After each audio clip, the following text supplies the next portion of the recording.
And we'll stay here? Yeah. Okay. Sounds good.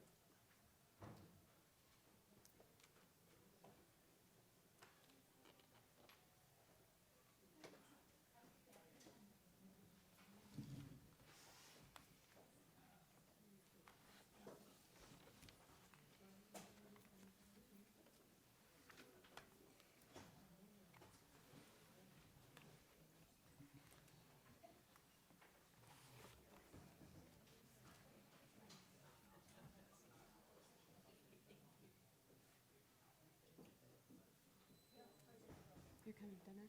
Hmm? You're coming to dinner? Yeah. Yeah, are you too? Yeah. Oh, great. Usually the best part. Probably so. Yeah, it's a new restaurant. And Oh, really? Charleston has like a small handful I of hear nice you. restaurants. I hear So we're very proud of this one. We like it.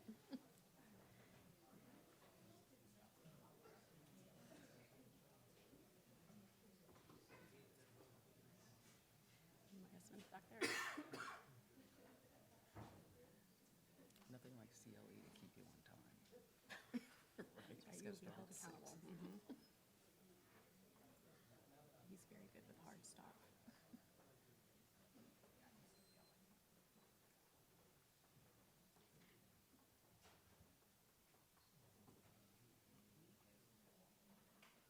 They're all waiting for me to speak. I know, but it's Don't CLE, make eye so you contact. can't.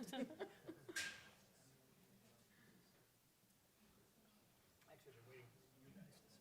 Well, I think it's both.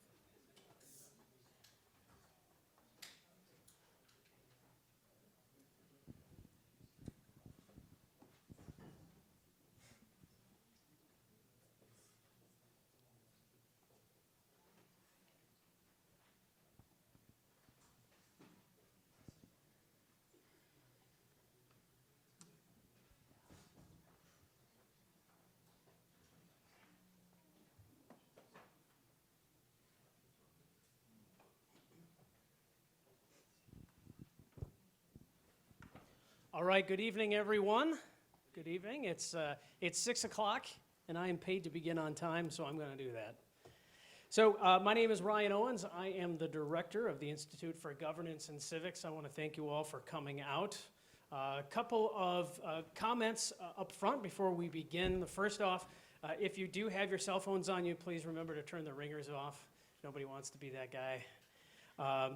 Second, we do have CLE credit for this event, so we will we'll tell you what the code is here at the end of the discussion tonight. That way we keep you here till the end of the discussion. So we will announce that then. So for our friends who have been with us here before, welcome back. And for those of you who have not been here before to an IGC event, welcome. Tell you a little bit about us. We here at the IGC aim to build civic awareness, civic community, and a respect for constitutionalism. Now, substantively, we focus on 4 key topics. We focus on education liberty, economic liberty, liberty of conscience, and constitutional liberty. And we'll be talking a little bit about some of those various forms of liberty this evening.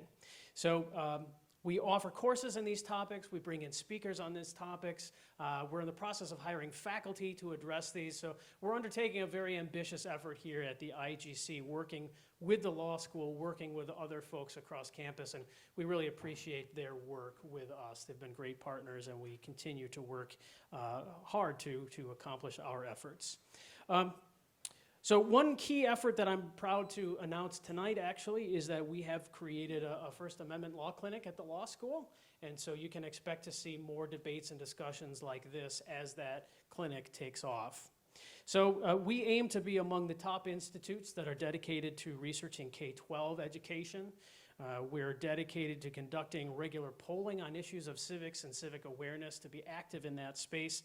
We fund student scholarships here for undergraduates and graduate students. In fact, the IGC just recently awarded $3,000 for our undergraduate student essay competition. And just last week, I was privileged to be at a student leadership event where we awarded $6,000 to 3 students for their efforts at leadership here at the undergraduate level. We're moving to create courses that are civics related in political science, economics, history, religion, law, and education. As I say, we're operating in a lot of space. And of course, we host speaking events like this. So let's turn to that. I will tell you that you will see throughout some QR codes. That is for Q&A. If you have a question for our speakers, take an image of the QR code, enter it in there. It'll come to my phone. I'll look through them. Approximately 6:45, I'll ask questions to our speakers that you sent to me. So please send them along. We'd love to have them. All right, now, tonight's discussion. So the Supreme Court is deciding two cases that could have profound implications under the First Amendment.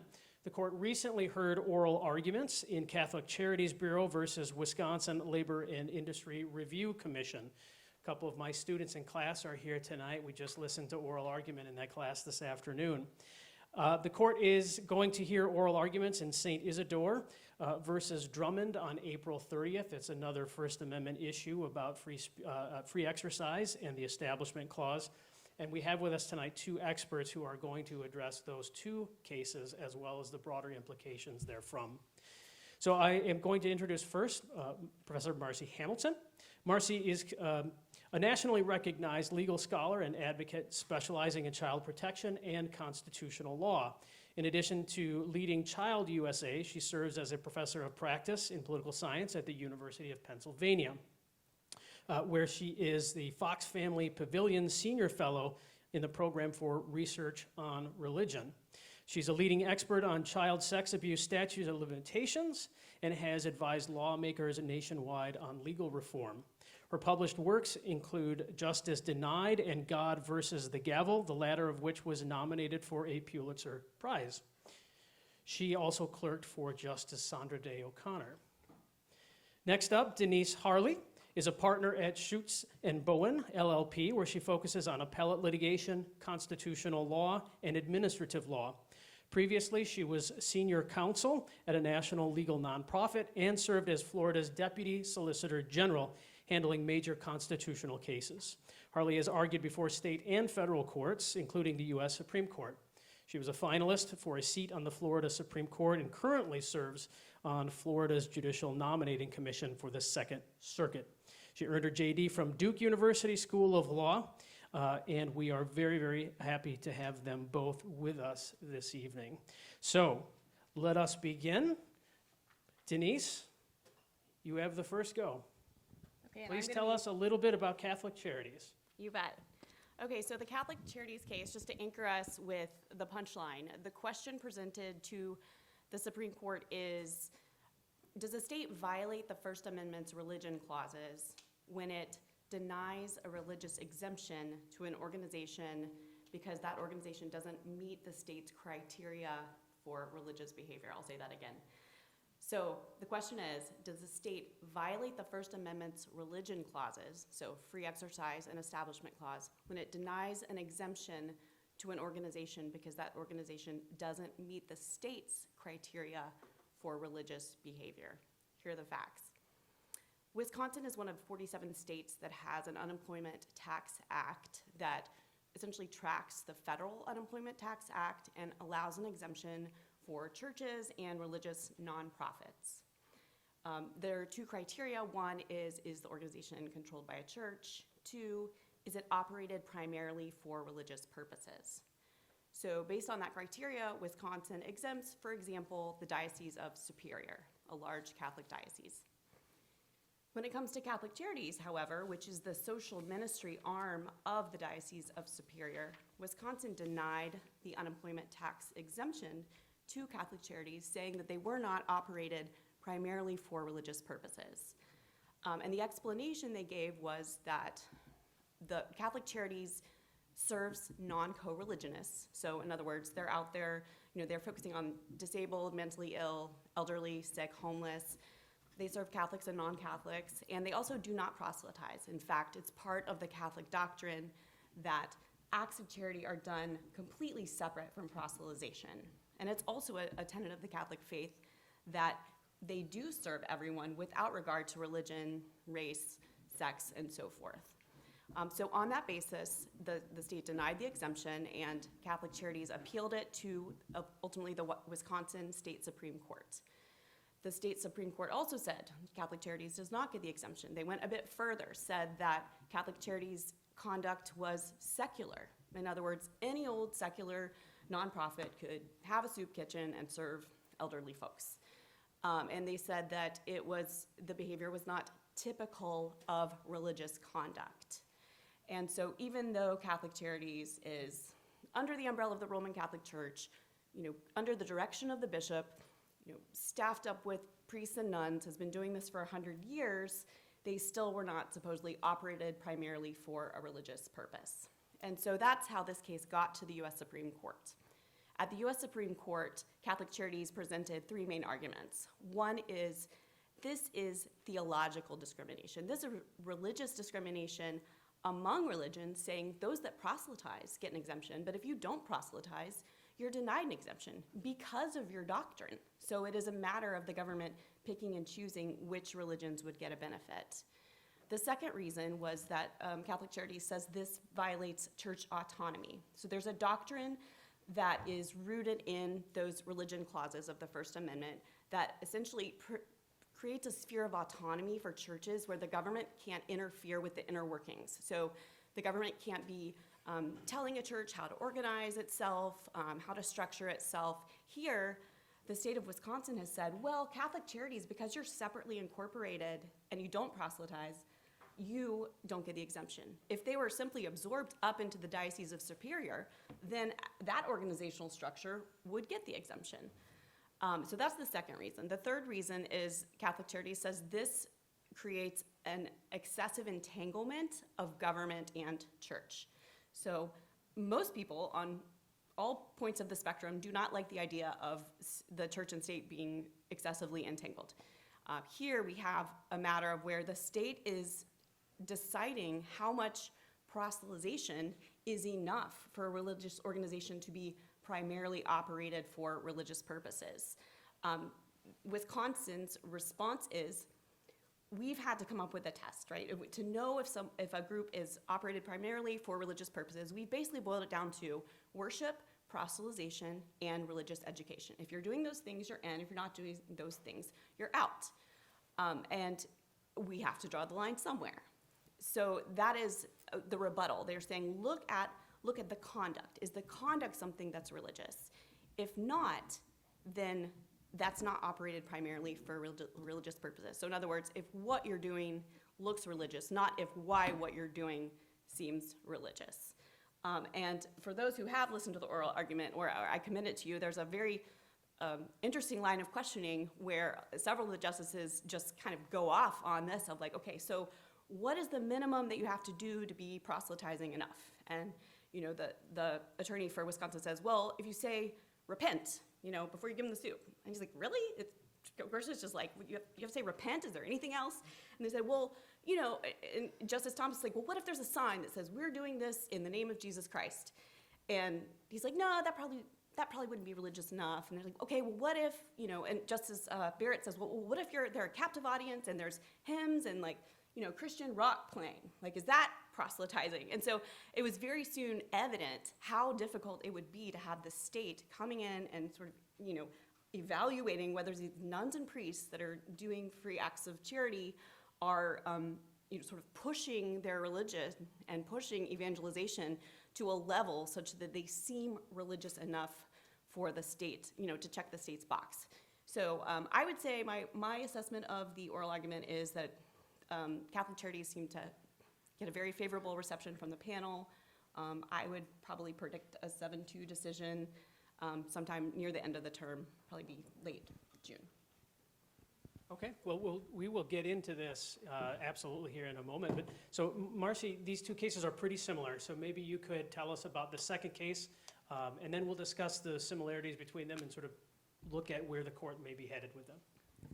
So I'm going to take, as I mentioned, I'm going to take a slightly bigger picture approach to situate these two cases in the court's doctrine, and then put St. Isidore right in the context of it.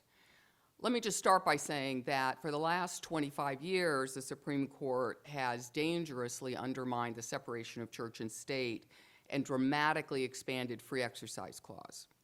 And the way that this has happened has been the use of the concept of discrimination. And so we have actually reached a moment with these two cases, and it's just, there's nothing new here. It's just going to put a period at the end of the sentence. We have reached the point where free exercise now means most favored nation. So every religious group, it's being argued, and by the way, these cases are mainly religious right, but they intend this to apply across the board. The idea is that a religious group cannot be treated less well than every secular group in any context. And then secondly, and this is the case we just heard about, a religious group cannot be treated less well than any religious group. And so having mounted both of those arenas, it is now the policy of the Supreme Court that religious groups are supposed to be treated better than any other category. And what that means is that we have lost our sights with respect to the separation of church and state. For the framers, let's just, the Supreme Court uses history and tradition. For the framers, you could not trust any human holding power, and that included religious people and religious institutions that hold power. And for that reason, you had to limit both the exercise of power in the government with 3 branches, with federal government and state government, and with the separation of church and state. The separation was necessary to avoid tyranny. The limitations on religion with respect to funding have been decimated.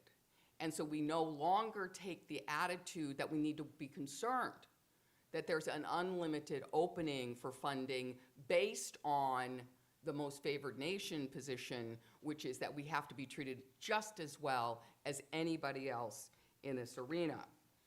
So the battle to break down the barriers of separation of church and state has really been a battle, as I said in my debate with Michael McConnell at the National Constitution Center, it's been a debate to increase the power and wealth of religious entities at the expense of separation. Both of these cases bring this to light. The case I'm talking about is St. Isidore v. Drummond, Oklahoma. We have a case in which the question is the following: can a parochial school be a charter school? In other words, can all of the funding for a Catholic school come from the government? None of it coming from private sources. And the argument, just like the argument in the case we just heard about, is you can't treat religion any worse than you can treat anybody else. So let me just say about, and that would be a radical, as you know, change in the way our tax dollars support public schools and the way in which religious schools operate. But with respect to the Catholic Charities case and the most favored nation argument, I think we need to look at the history here. And I don't think the parties did a very good job of this. Catholic Charities formed itself as a separate corporation from the religious arm in order to make sure that it could get federal funding, because there were barriers to funding for religious groups, because that's what the separation of church and state meant. So they set themselves up in that position and are separate. 80 to 90% of dollars that support Catholic Charities nationwide come from taxpayers, 80 to 90%. They are not coming from primarily the religious organization or their believers. The organization has operated always as a wonderful organization providing beautiful social services, feeding, protecting against HIV, helping with medical issues, helping the homeless. It is that kind of an organization. What Wisconsin was doing was not permitting an exemption for its employees, many of which are not fellow believers, for tax, for employment tax. So the idea, the argument from the church, or Catholic Charities, is we shouldn't have to pay employment taxes any more than anybody else because we're religious. But having formed themselves as a separate organization, you have to ask the question, aren't you, for all functional purposes, and this is what Wisconsin argued, asking for a right for something that does not burden your religious beliefs? And that's where the most favored nation has taken us, and that's why I view both cases as dangerous. I do think Catholic Charity is definitely going the way you said, 7-2, no question about it. I'm not sure that we're going to see the creation of new opportunities for religious schools through completely sourced public funds. Thank you for that. So Denise, we heard about, most favored nation status, the treatment of religious groups better than other groups. And then, of course, we have the discrimination argument, Trinity Lutheran and Carson and the like. So could you address the most favored nation argument there, and then tell us a little bit about how the court's decision on discrimination might track with existing precedent over the last 10 years? Yeah, you bet. It's interesting when you zoom out from these cases, and maybe I can supply a few more facts about the St. Isidore case. But the Catholic Charities case is about whether the state can treat a religious organization worse because the state says you're not inherently religious enough. The St. Isidore case is about whether the state can treat a religious organization worse because they say you're too religious. So the facts in the St. Isidore case are, in the state of Oklahoma, there's, like many states, there's a charter school system. Private organizations, universities, individuals are invited to contract with the state to provide this public good of charter schools. They get per pupil funding. If people freely choose to enroll, then the state provides the funding for that charter school. When St. Isidore applied, the state said, well, you seem religiously affiliated. We've opened this up for the program, but religious people need not apply. And so that is how this there was a mandamus action to the Oklahoma Supreme Court, went right, we have the same process here in Florida for certain types of litigation, and the Oklahoma Supreme Court said, oh, indeed, we cannot let any funds trickle in this way to a school that might be affiliated with a church.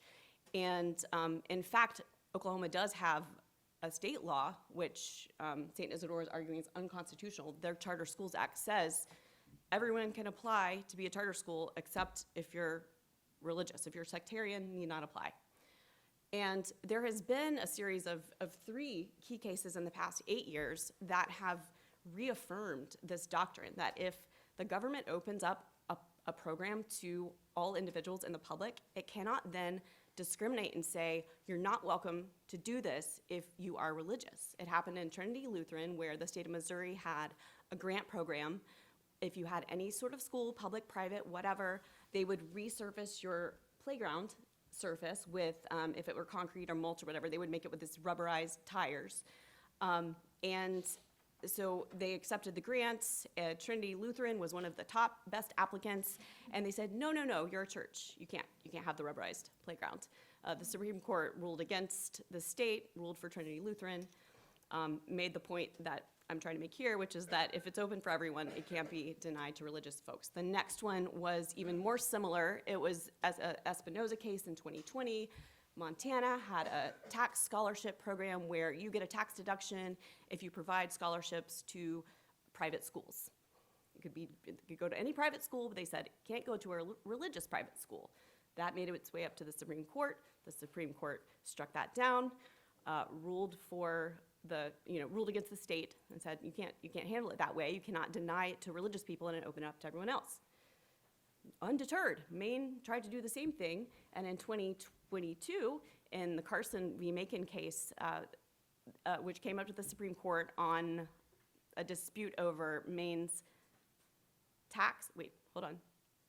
tuition funding. So if in Maine, which is apparently the most rural state, which is kind of weird to think about because it's small, but it's true, highest percentage of people that live in rural areas, there are a lot of areas that have no high school, no public high school, even anywhere nearby. So they said, well, if you live in one of those areas, we will provide tuition assistance funding for you to go to a private school that's close, but not if you choose a religious private school.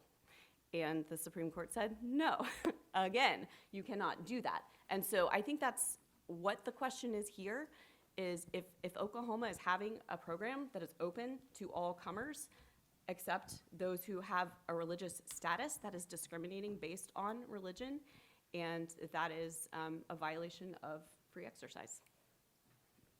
So, Marci, as you answer that question, so you've been critical about the discrimination argument that's there. Right. One question that I've cheated a little bit, some of the questions are coming in, so I'm going to address them a little bit. But one question that we got here was, you seem to say this violates the separation of church and state. One of our questioners says, well, there's nothing in the Constitution that says separation of church and state. It says establishment. So maybe in this argument, address that at the same time, if you could, please. Sure. So the trope that there is no such thing as the separation of church and state is anti-historical. It is James Madison rolling over in his grave. There, of course, is the word separation is not in the Constitution. Separation is in the structure of the United States Constitution. So let's look back at who drafted the First Amendment. It was James Madison. James Madison wrote the Memorial and Remonstrance, which was a brilliant broadside against Virginia wanting to tax the citizens of Virginia to support Christian education. He said that that was a path to tyranny, because once the floodgates open from government to religion, you open the door for religion to become unified with the state and to be oppressive. Now, he didn't have to make that up. He could just look to, I don't know, Massachusetts. The establishment churches in Massachusetts, the Puritans and the Congregationalists, killed Baptists and Quakers because they had the power and because they didn't have the right set of beliefs. The Baptists baptized incorrectly. The phrase separation of church and state was actually coined by a Baptist preacher who knew what it was like to live under an arbitrary established religion. So for anyone who thinks that they don't have to know the history to know that separation of church and state exists, you're wrong. What we have been experiencing is precisely what Madison predicted. For any entity that has unlimited power, they will abuse it.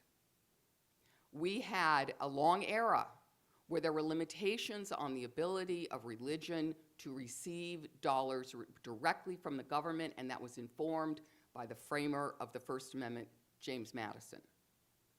Only recently, in the last 20 years, has a conservative court now opened the doors for a sluiceway of funds to head into religious coffers. What is the result, according to Madison? The result, according to him, was that you are actually starting the pathway toward the Inquisition, because you are empowering religious groups to dominate the culture rather than to be separate and special. So two things happen when you use discrimination. One, you turn religion into just like everything else. It has to be treated like just like everything else, so it's not special anymore. But you also belittle its potential danger. And I don't think in America in 2025, any of us can continue the 1950s idiocy of thinking religion is always good. You can always trust it. Of course that's not true. So I have no disagreement that you have correctly described the doctrine, and the Alliance Defending Freedom has been a major leader on completely removing the separation of church and state. But what it means, and what these cases are going to put a coda on, what it means for the end of the separation of church and state is opening the doors to tyranny and unlimited lobbying by religious groups for government dollars in competition with everybody else. So we now have maybe about 110,000 sects. We lead the world in diversity, and the reason we lead the world is because we had the separation of church and state. As it disappears, we see the rising calls for Christian nationalism. We live in dangerous times, and I do think that this line of cases operates against the public interest.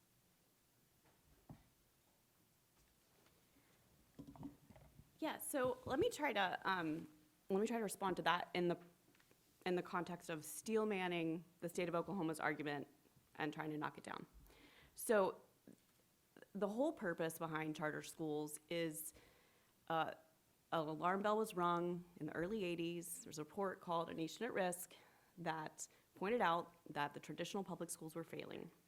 And this led to this movement, which has grown exponentially, to increase options, the creativity for schools to be innovative, again, to provide an outside option, to be an alternative to traditional public schools. The state of Oklahoma is doing this through their Charter Schools Act, and they are encouraging a diversity of educational options and then saying religion is the wrong kind of diversity. So certainly, from at least that perspective, there's no risk of religion being put on a pedestal or favored in any way whatsoever. What's even weirder is that the Oklahoma Attorney General, who was defending this law, said, here's why he's defending it. He said, well, if we open the door to one religion, we open the door to all religions. And some of you people don't like all religions. You don't like extreme Islam. And so then it's like this extra twisted level of, okay, wow, now you're just like blatantly discriminating against a particular religious viewpoint, and we do not have that in the United States of America.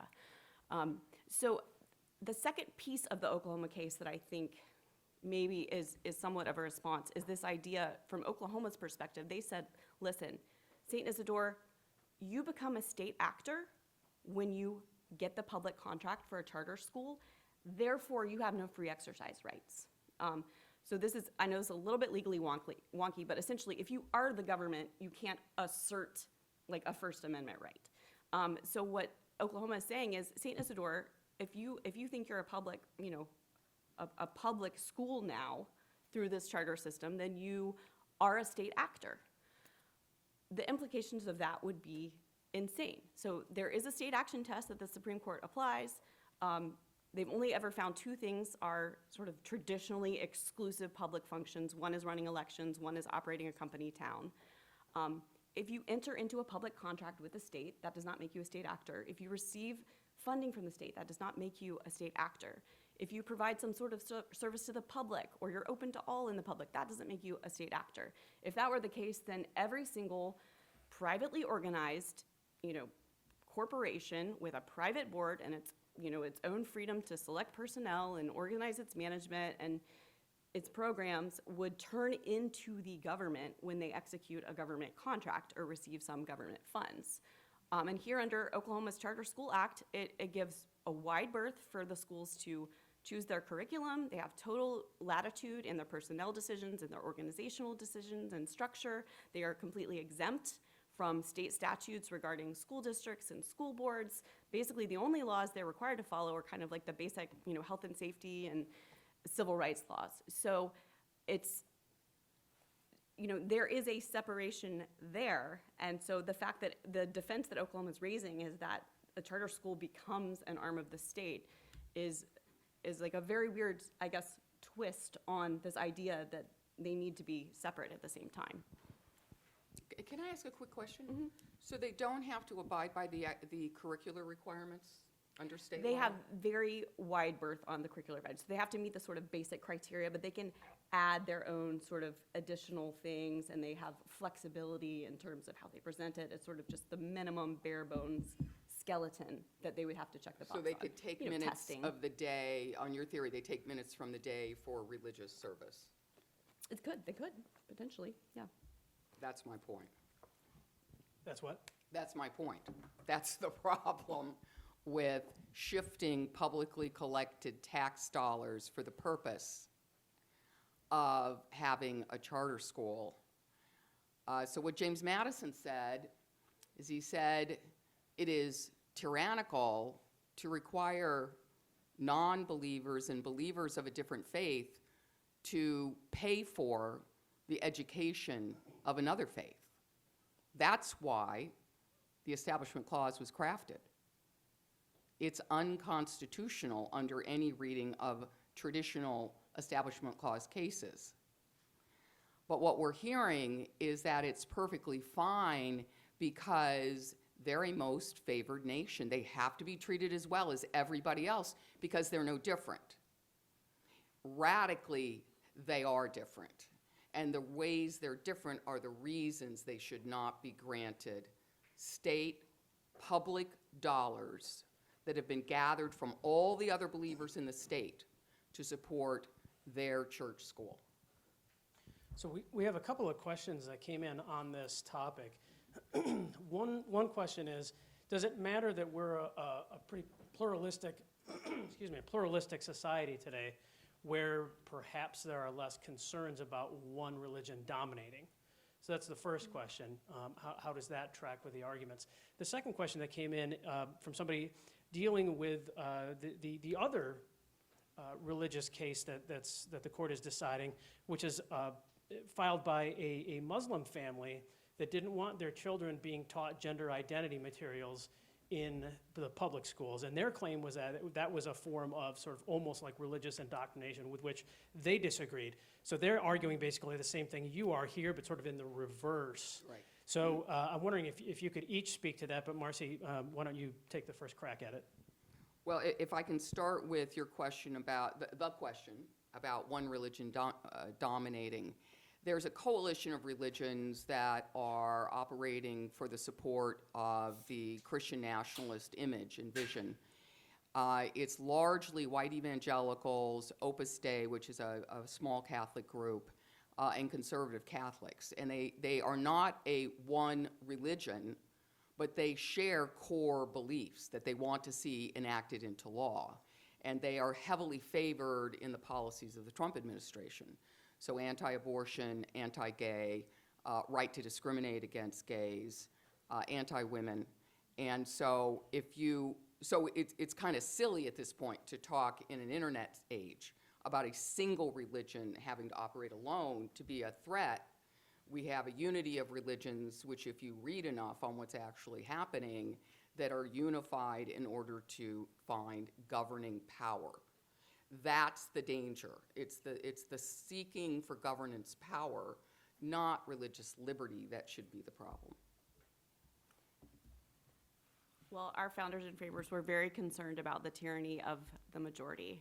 And that is the very reason why a robust defense of things like religious liberty and free speech are incredibly important, to make sure that those are saying things that, maybe aren't the government's preferred view, aren't the majority viewpoint, are still protected. And so any erosion of free exercise or the Establishment Clause is not only going to be, potentially diminishing the power of a majoritarian religion, but it would be at the same time eroding the protections for the minority religions, minority viewpoints. And so that's why, freedom for one is freedom for all, when the holding of a case is that there is no place in the Constitution for discrimination against or amongst religions or against people for their religious status. There is no religious majority, of course. There never has been. We were not started as a Christian country. We were started as a group of sects battling each other. That's where the start of the United States was. And what we've done through separation of church and state is radically diversify. In the United States, what happens if you have a religious group and they start disagreeing? Schism.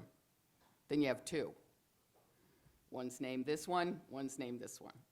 And it happens again and again and again. As I said, we're up to about 110,000 sects. So there's no such thing as a religious majority. They're all minorities. None of them are part of a majority of the American people. But I just want to take us back to where this all started. Everybody agrees that you can do practice-based exemptions. So when the Native American Church lost in Employment Division versus Smith, because there was no right to get around a neutral and generally applicable law, like using an illegal drug, they went out to the states and they went to the federal government and asked for exemptions, which was encouraged in Employment Division versus Smith by Justice Scalia, and they got them. Employment Division versus Smith is a religious liberty story. They got the religious liberty they sought for.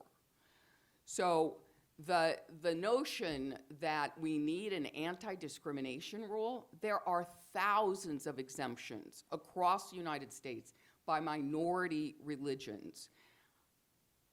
The Christian Scientists have an exemption in which they receive government funding for providing no medical care under Medicare. Let me say that again. The Christian Scientists receive federal funding as an exemption from Medicare in order to provide no medical care to people as they die. We have exemptions for everything across the board, but as it turned out after Employment Division versus Smith, that wasn't enough. Practice-based exemptions wasn't enough.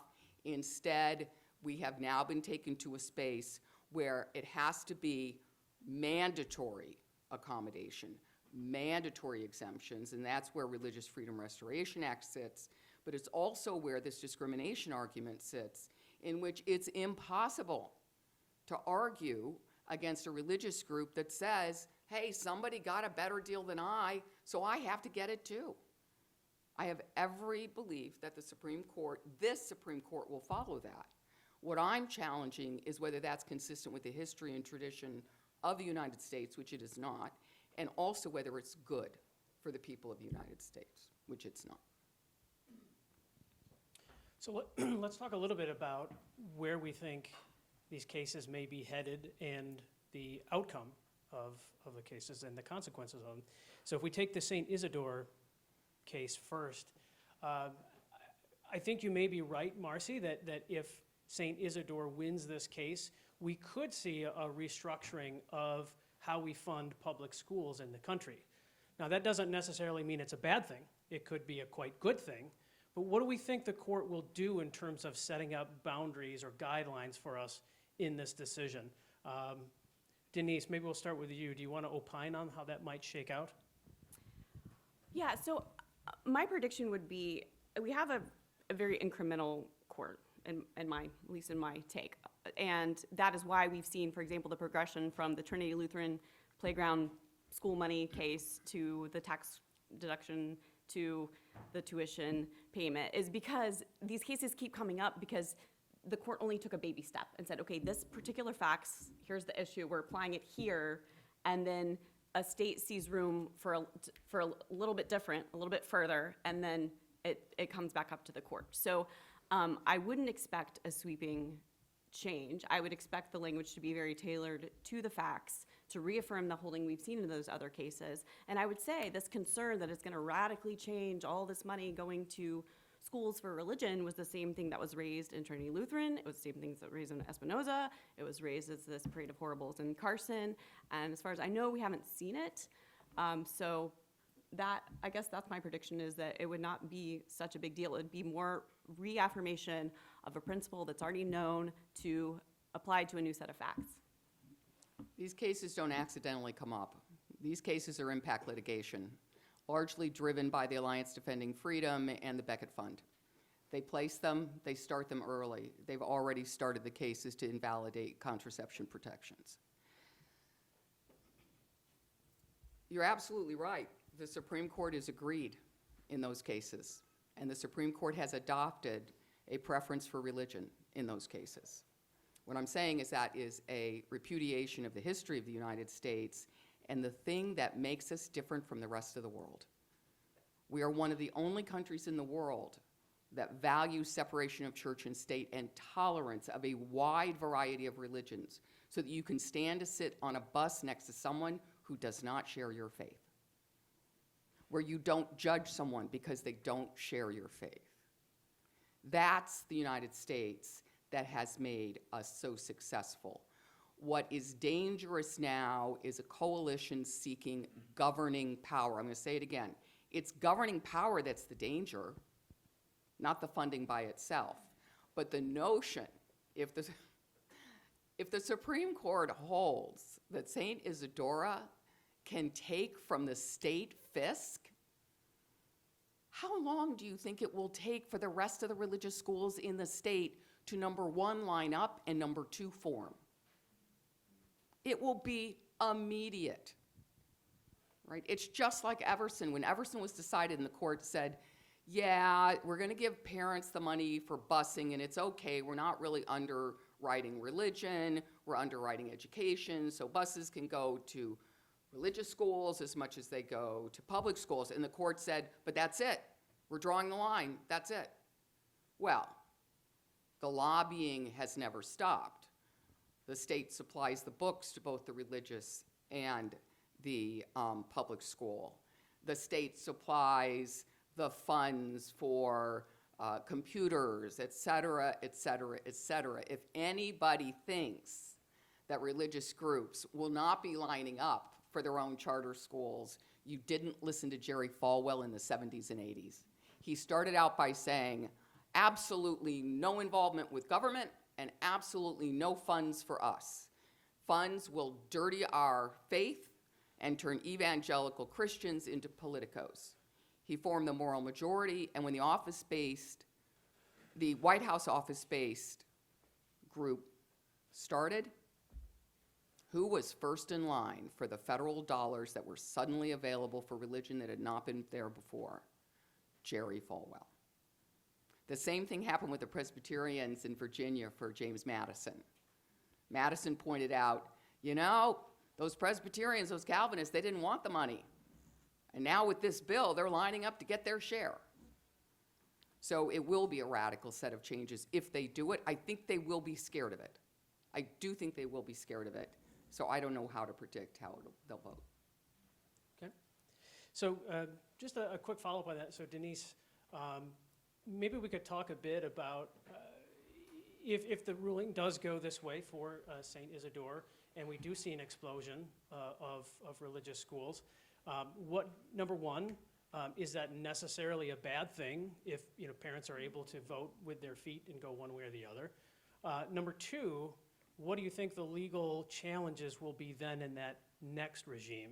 So if you open up the public fisc and other groups can draw from it, create schools, what legal challenges do you see on the horizon, if any, after that? Yeah, well, I would say, since the whole purpose, at least in education and the charter school movement here, I guess I should make the disclaimer that I did file an amicus brief in support of St. Isidore in this case, particularly on behalf of Great Hearts Academies and Texas Leadership Public Schools, just sort of explaining the history and evolution of charter schools. The idea is for, again, more options, more alternatives, innovation, a marketplace.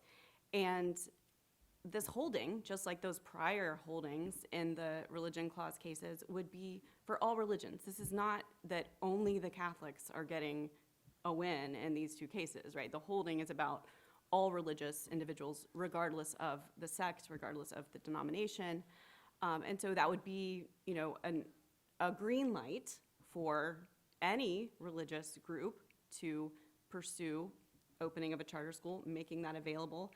The charter school stats are pretty impressive for Oklahoma in terms of the contrast with how the traditional public schools are doing that are absolutely failing. St. Isidore is actually a virtual school that arose after COVID and has a real high standards of quality in terms of what the application they put forward. But regardless, I think it would open up a lot of options. I think that, as you alluded to, Ryan, no one is forced to go to these schools, right? This is if a family chooses to send their child to the school. Then on a per pupil basis, the tax funding would be there. In terms of dangers, I think all the states have the democratic process. If in a particular state, the citizens there become concerned with the way that the money is being used, there's all these religious schools popping up and we don't like that, we don't like how they're infiltrating our communities, then the legislature could remove the charter school system, right? The state can just create a secular school system and not have an alternative. But once the state opens up an alternative program to the public, then it can't say that religious people are lesser than and not allowed to participate. So definitely a big question mark, but I don't see a downside. Nobody's required to attend, but they're all required to pay. It's tax dollars that are supporting this school. That's the problem. That's the radical change. It's exactly what James Madison said is the most dangerous thing you can do to avoid the establishments that harm people. But secondly, notice the option. So once you have most favored nation status, so your religion, you have to be treated at least as well as anybody else in the universe. The only way to turn back, if it turns out it's really not great that half of the tax dollars are going to religious schools that may or may not serve your family, and only half is now going to the public schools, what is the result? The only option under the doctrine that's being proposed? Shut down all charter schools. That's the only option. So it is a big deal, and this has been a plan from the religious right for 20 years to undermine the public schools. I knew there would have to be a shot at public schools at some point. I'm educated at a public school from Me too. Illinois. Congratulations. Philadelphia has fabulous schools. My children, I have a doctor and a lawyer. I mean, that makes no sense, but anyway. My point is this. Right now, as an American citizen, you do not pay for religious schools. Now, you pay for books for religious schools that are secular. You pay for the physics books and all the rest of it. You don't pay for the religious part of the school. And the reason we have banned that is because of James Madison's warning that only secular schools should be receiving joint funds and not religious schools. So it's a massive experiment, but it is an experiment that once in place, and if this is the reasoning we're going to use, is very hard to undo. So can I just ask, what about the money in Maine and Montana that's going to the religious schools? No, there's no question, no question. Okay, so it's That already case, happening. it's Okay. all, yeah, well, listen, death by 1,000 cuts has definitely been the approach to the separation of church and state. Yeah, so I've got a follow-up question. So one question is easy and probably friendly for you. Marci, the other one is a little bit tougher. So the easy one is, we talked a little bit about this. So if the court does rule for Catholic Charities Bureau on this one, it will be interesting to see how extensive states have to get into this business of allowing exemptions. Who's going to start claiming exemptions? Are we going to have just a scattershot, plethora of people asking for these exemptions? So that's the easier question for you to address. The tougher one is, so what line would you have drawn then? So fire protection, police protection for churches, that's taxpayer money that's already funding for churches and other religious institutions. Where do you draw the line on that? Well, I think the issue here is there's a growing movement against tax exemption for property and for income for religious organizations. So as this national push to increase the opportunities for wealth for religious organizations is moving forward, the argument for tax exemption is getting weaker. It's also getting weaker in terms of property tax exemption for universities. Right? Universities have $128 billion. Why aren't you paying taxes? And so actually, they are now paying taxes on some of their endowment.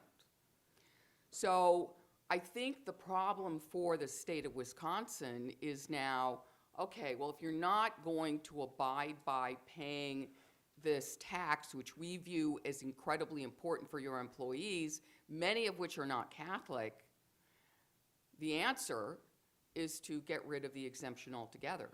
It's not constitutionally required. They don't have a constitutional right to the exemption.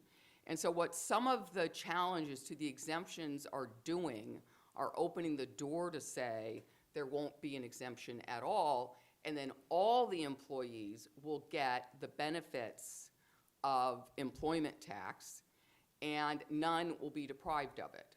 So it's in the United States, you have to be very careful not to cross the line. We are right now at this apex that is going to swing back down, and will it swing back down on tax exemption?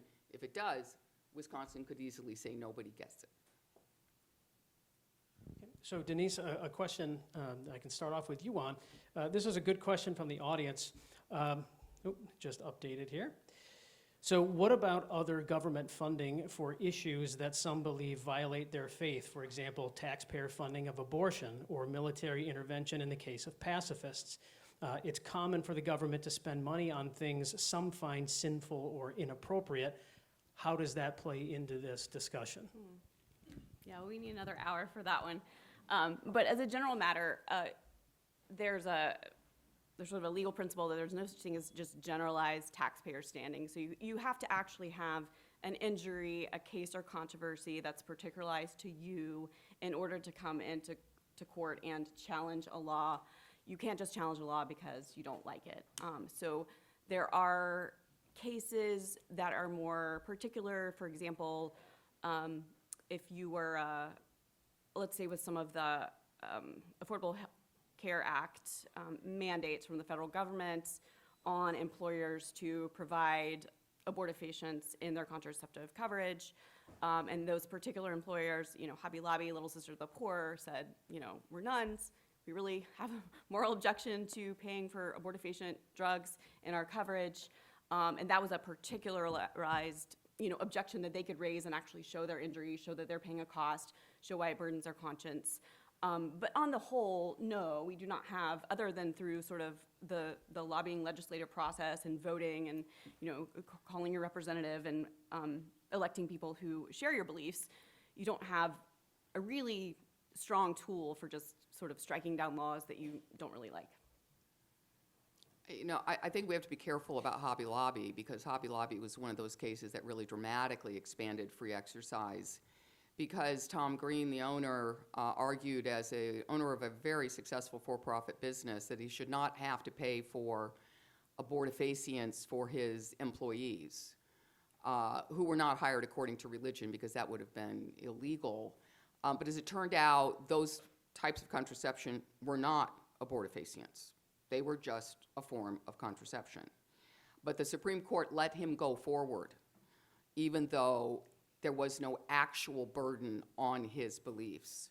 And so Hobby Lobby is just another example of the ever-expanding opportunities for religious entities to get accommodation and political power that's just radically different from the years before.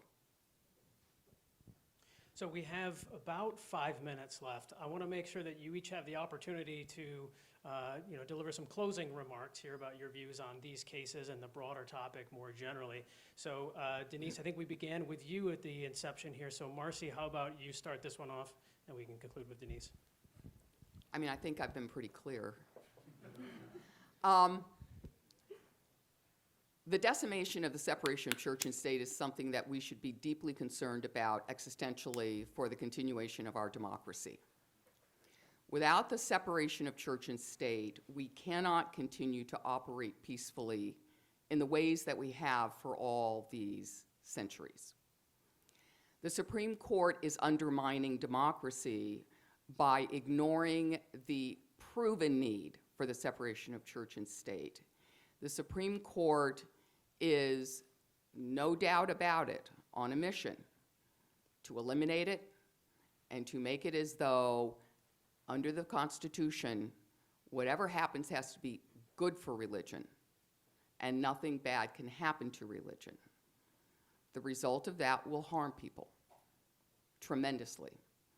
And it's worthwhile now to educate ourselves about the reality of why we had separation of church and state, and also the history, which shows, as the court loves history, which shows that separation of church and state is a core value of the United States and has been, and this diminution by a most favored nation status is going to harm us all if it sticks. Well, I would just say that I think these two cases show why the First Amendment is so necessary and vital to protecting the conscience, freedoms, beliefs, ideas of Americans. For whatever reason, these cases continue to come up, and that's because states are continuing to do things that punish someone or coerce someone based on their religion. Either they're being too religious or they're being not religious enough. And for those of you that listened to the Catholic Charities argument in class today, I mean, you heard that concern coming loud and clear from Justice Kagan, saying, even, you can call it an incentive or whatever you want, when there's so much coercion on a religious organization to change what it's doing, to change its structure, we're getting into territory that is just simply not compatible with the First Amendment. So I hope this helps you see why it's extremely important that we have this protection, and it's unfortunate we have to keep battling it out all the way to the U.S. Supreme Court. But for minority religions of whatever stripe, all Americans should be free to live and work according to their beliefs without unjust government punishment. And to leave you with my favorite line from the Catholic Charities case, Mother Teresa may not qualify. So ponder on that. Well, thank you both. There's a couple of things before we close out on this. A couple of things I want to mention. First off, this is our final event that we had at the IGC for the year. We appreciate everybody who's been to these things in the past, and for everyone who has helped out with us. We really do appreciate your help. Particularly for this event, I want to thank the Federalist Society for their support for this, their sponsorship, their work to make this happen. This event wouldn't happen without them, so we want to thank them for their efforts. At the same time, I want to shout out to the staff at the IGC. Leela Siegel, who is the Associate Director, has done just a phenomenal job at the IGC over the course of this year. We couldn't do any of the things that we've done this year without her. So Leela, thank you. You're fantastic at your job. Please keep it up because we couldn't do this without you. Last thing, of course, to say is the CLE number for those of you who are here to get the CLE credits. I feel like I'm announcing the lottery. All right, so we will follow up with this later if you have questions about it, if you don't get it down. But the number for this is 250-364-0N. All right, 250-3640N. Bingo! Bingo. To our speakers, Marci, Denise, thank you for a very spirited discussion this evening. We appreciate it.